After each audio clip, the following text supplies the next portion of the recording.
More Roblox games based on real criminals. You may be surprised, but there's a lot of games on Roblox that actually have a lot of dark hidden secrets. Secrets about actual criminals who have committed some of the worst crimes imaginable. From the Texas Chainsaw Massacre being based on a real person to even more insane criminals. I'm going to take a look at different Roblox games to see why they were made and what they were inspired off of. So this first game is called the Jonestown Experience. And on here we have this creepy guy known as Jim Jones. And he may not look like it at first, but he was actually a leader of a cult, and the things that he did were really crazy. So let's click on this game here, and we're greeted with the Kool-Aid Man, as well as a description saying, drink the Kool-Aid. All right, let's check out the game then. Oh, okay. Right off the bat, we're greeted with a lot of people already on the ground. Okay, we'll take a look at that in a bit. So it says here that Jonestown was the mass murder of members of the California-based people cult at the behest of their leader, Jim Jones. The death toll exceeded 900, making the incident one of the largest mass deaths in American history. Yeah, this is actually 100% true. So let's just go ahead and walk over here, and there's a lot of unfortunate people here. And then here's the guy himself, Jim Jones. I can't believe this is actually a game. It says here, drink the Kool-Aid. All right, let's just go ahead and drink it, I guess.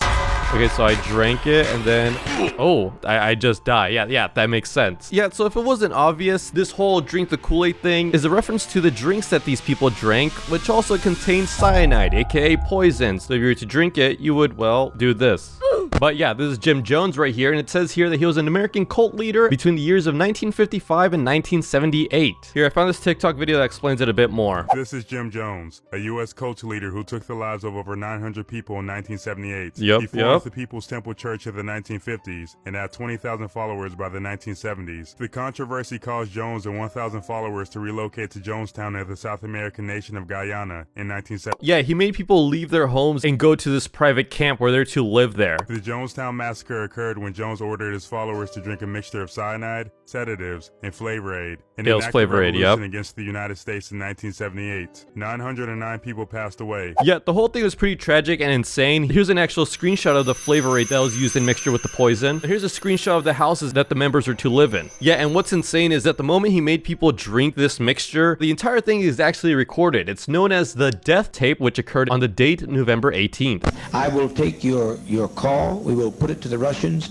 and I can tell you the answer now because I'm a prophet. He calls himself a prophet? I said I'm afraid to die. I don't think you are. I don't think you are. I look at our babies and I think they deserve to live. I agree. You know? But also they deserve, what's more, they deserve peace. Yeah, obviously I'm not going to play the rest of the tape because you can actually hear cries and screams of everybody in there. And as the tapes progress, the screams just slowly go away. The whole thing is honestly very morbid. Many people tried to escape, but the crowd was surrounded by armed guards, so their only options were poison or death by a guard's hand. There were some people that managed to survive the horrific event, most notably Grover Davis, who was 79 and hard of hearing, who missed the announcement to assemble on the loudspeaker, laid down in a ditch, and pretended to be dead. Another 76-year-old realized what was happening and crawled under her bed only to walk out after the poisonings were completed. Jeez, that must have been so terrifying for them. Alright, now this game is pretty popular. It's the Texas Chainsaw Massacre. A lot of these games are actually based off of a movie, but did you know that the Texas Chainsaw Massacre is actually real? Or more so, it's based off of somebody. Yeah, so here's the movie from 1974, and the main villain is known as Leatherface. And on here it says that the story details were inspired by the crimes of murderer Ed Gein. And this is an image of him, but let's quickly play one of these games and see what it's about. Alright, here's Leatherface in all his horror. Yeah, I think the reason why he's called Leatherface is because those are his victims that he's wearing. But let's see. If we go inside this building here, we can actually see a little bit more of his lair. Yep, we got a police with no head. Okay, that's nice. We got a skeleton body here, and then we've got some very carefully crafted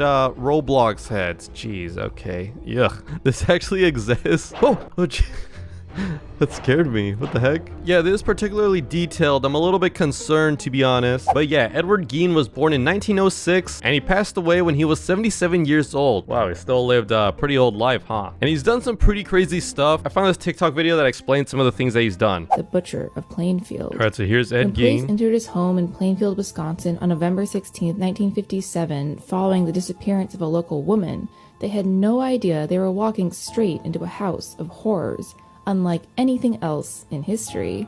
Not only did they find the woman they were looking for dead, but also a number of gruesome, stomach-turning objects including a chair upholstered with human skin. Yeah, for obvious reasons, I'm not going to show this. And that explains why the Texas Chainsaw Massacre is called Leatherface. He wanted to create a suit out of human skin, which Ed could use to reconstruct his deceased mother. Yeah, he also had like a weird attachment to his mother. So I'm not going to show the actual things that he's created with because they're pretty disgusting. But here's the infographics show of it. Police found all sorts of things, and not just human remains. Gain had made lampshades, chair covers, and wastebaskets out of human skin. He had human skulls sitting atop bedposts. Dude, that's so gross. I honestly forgot how insane he was. But yeah, the next Roblox game about an insane killer is this one. It's literally just called Serial Killers, and the description says meow. Honestly, not sure why this game is here either. Oh, that's a creepy thumbnail. But the killer that I want to talk about specifically in here is Richard Ramirez. So there he is right there. Yeah, they actually like created a lot of these famous killers on Roblox. Like here's Ted Bundy as well, which I could talk about in another video possibly. Get away from me. But I also want to talk about this hotel, the Cecil Hotel. What's creepy about this place is that it's actually real. Like, let's see if we can explore it while running away from these guys. Dude, I can't believe they actually made this hotel in Roblox. If you don't know about it, that's probably for the best, honestly. It's very creepy and disturbing, the things that happen in there. And if you don't believe me, then hear what this security guard at the Cecil Hotel has to say.